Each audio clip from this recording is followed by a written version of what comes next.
In this episode, I'll be restoring this 1960s Danish secretary desk.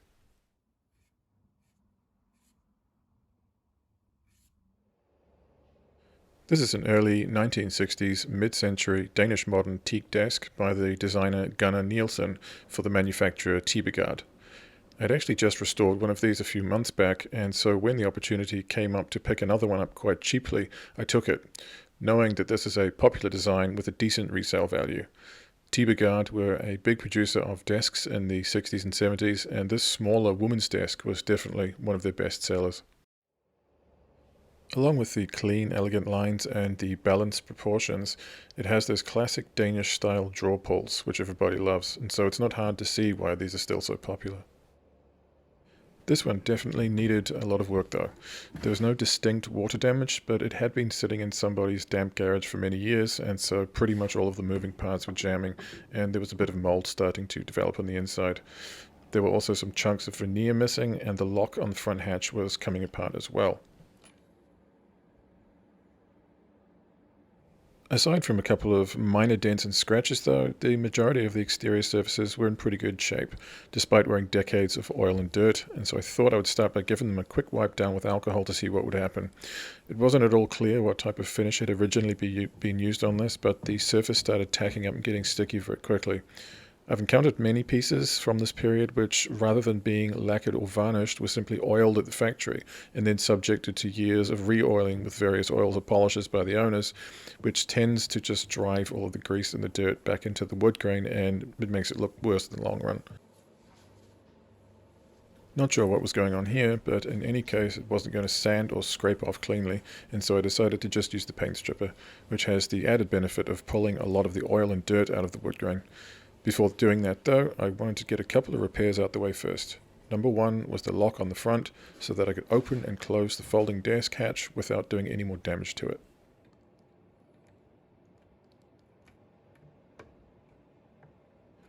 After removing the steel casing and squeezing it back into shape, I put some hide glue into the slot and screwed it back in. Before doing the same with the front plate and putting a pinch clamp on it. I then took a look at the veneer damage on the second drawer, and after going through a few samples of craft veneer, I decided that it would be more practical to just use some instant wood filler. After removing the brass handles from the internal drawers for cleaning, I left everything to dry out overnight. The next day I started by applying the stripping gel and then left it for about 30 to 40 minutes to be sure it was doing its job. This is always a messy job, and with a piece of furniture like this desk with all its tight corners and angles, it is not a lot of fun. On the bright side though, the veneer was looking pretty good, and after cleaning everything down with mineral spirits, I started to get an idea of where I wanted to go with it.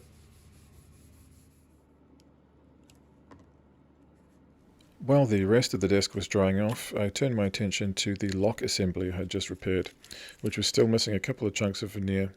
I felt that once again this was not really the right situation for an actual veneer swap, but it definitely needed something a little more robust than generic wood filler, so I opted for some 2-part epoxy filler, which dries a lot quicker and harder than regular wood putty. While the epoxy was drying, I took the opportunity to start sanding the rest of the desk. In this case, my goal was to just use some 180 grit nets on the machine and thus do only one round of sanding to try and preserve the veneer as much as possible. By the time I got back around to the epoxy patch, it was dry enough to be sanded with the machine, once again a testament to how dense this stuff is.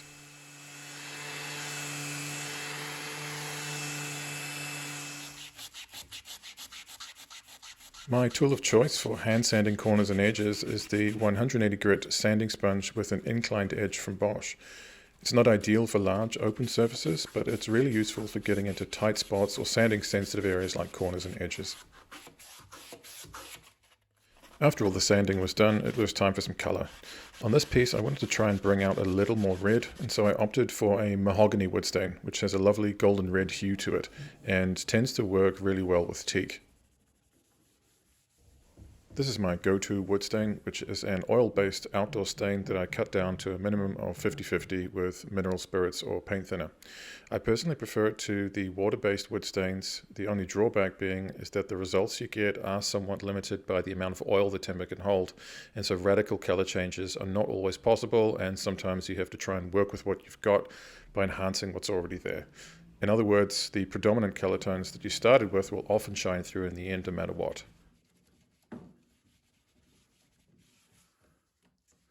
Drying time for this stain is a minimum of 6 hours, but during the winter I like to give it at least 12, which typically means letting it dry overnight.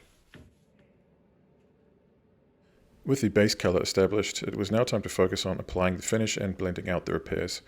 This typically involves a process of building up the repair in layers between coats as the final finish is being applied. I started with 2 thin coats of blonde shellac, adding more color to the repair spots between coats. It's then just a case of going back and forth between touch-up markers and shellac, trying to find the right combination of colors to fool the eye so that it doesn't immediately stand out. It may not always be possible to match the colors exactly, and any touch-up will be visible under the spotlight, but if you can blend it out enough so that it doesn't immediately attract attention, you're probably doing okay. I also used a bit of the oil stain to just gently glaze over the touch-ups and add a bit of extra color into the mix, which all helps to blend things out a bit more. After letting everything dry out a bit, I gave everything another coat of shellac, this time with the amber shellac to add a bit of color and warmth. For this project I mostly just used a folded cotton rag to apply the shellac, as it's a good way of wiping on the finish evenly without depositing big build-ups in the corners. There were a few areas though where a small brush was required.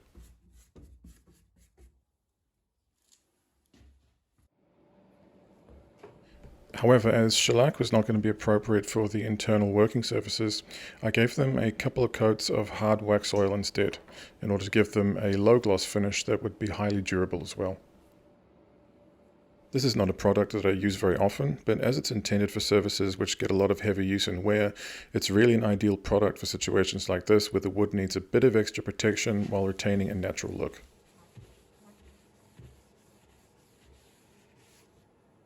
It was now time to get back to some repairs. First on the list were the 3 main drawers, where 2 of them were not shutting properly. I had thought this was due to the joints in the drawers themselves, but the construction on these was pretty good quality, solid teak with handmade finger joints, and so although there was a little movement in them, the real problem was that the runners on the right side had broken.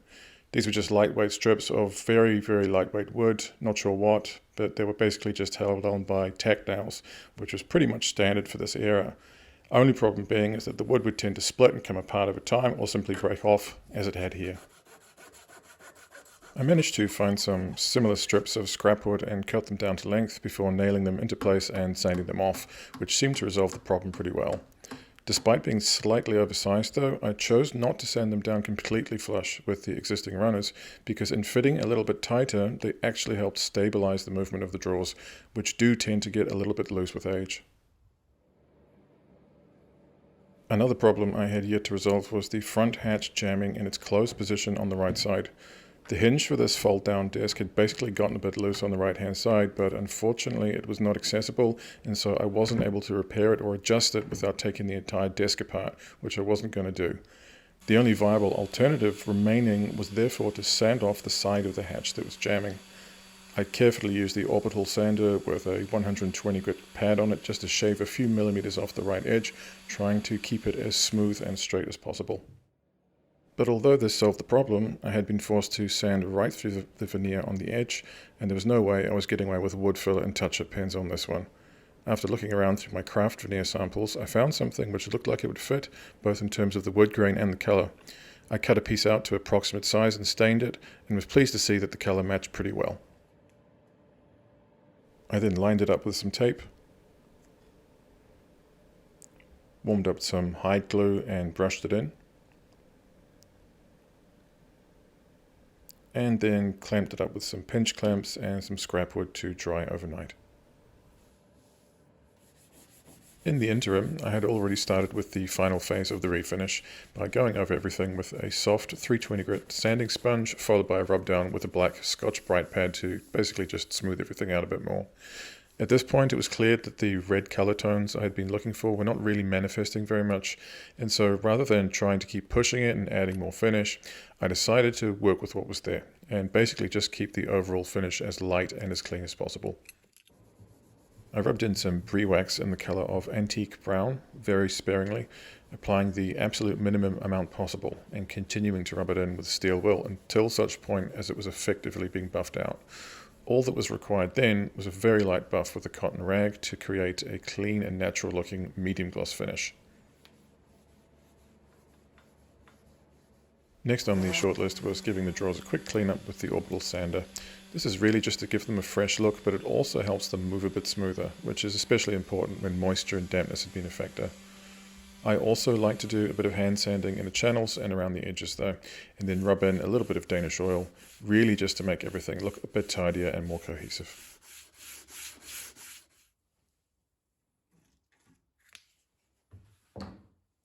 Getting back to the final repair though, the glue had dried and the strip of new veneer I had glued in was looking good. I used a box cutter to trim it down, but I ended up snagging the blade on a crack in the veneer, and rather than gluing it all back down again, I just cut it off and put some instant wood filler in there, knowing that it was small enough to be blended out easily. Once the filler was dry, I sanded the whole edge with a 320 grit sponge in order to be sure I didn't rip the filler out again, and also to make sure that the hatch would still open smoothly, given that I just added another ½ millimeter or so to the edge. After all the sanding, it needed another coat of wood stain, which dried pretty quickly, and so I was able to move straight on to the shellac and the touch-up pens to do all the fine tuning on the colors. The final ingredient here was gold vintage wax, which actually contains metal particulates in it and is really good at blending out things like scratches and minor color discrepancies.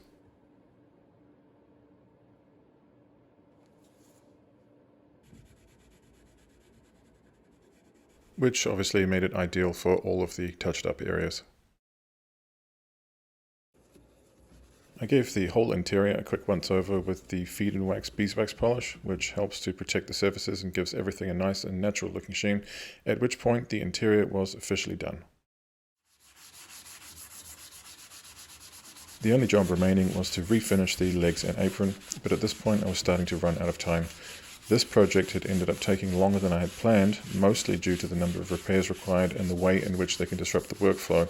And so rather than fully strip the entire undercarriage like I had with the main body, I ended up just giving it a quick hand sand with 180 and then put some shellac on it immediately after without staining it first. I have a jar of shellac leftovers, which is a blend of 3 different types of shellac and which typically gives a much darker, more red tone than normal, which made it really ideal for a job like this, and so I was pretty confident that it would still look good and fit in well with the rest of the piece. The only disappointment here was that there was a chunk of veneer missing, which I had filled out with epoxy putty and then forgotten about. In my haste to sand it down, I ended up sanding through the veneer and was forced to do a very quick, very rushed touch-up. Fortunately, it was in a place where it would probably go unnoticed, and I managed to blend it out well enough that it wasn't obvious unless you were looking for it, which is really the best we can hope for in most of these situations. What was important was that all of the functional repairs had been completed. The lock was functioning properly, and the fold-down desk was no longer jamming. The action on the drawers was light and tight, exactly how it should be, and so the desk was ready for another generation of use. What's funny is that despite all the lengths I went to try and repair all of these defects, when it came to the little chunks missing on the inside of the desk, I chose to leave them as they were. They were in a very obvious place and I could have easily filled them out with epoxy or melting wax, but I thought they added character and so I just left them. At this stage though, the desk was finished, so feel free to let me know what you think in the comments.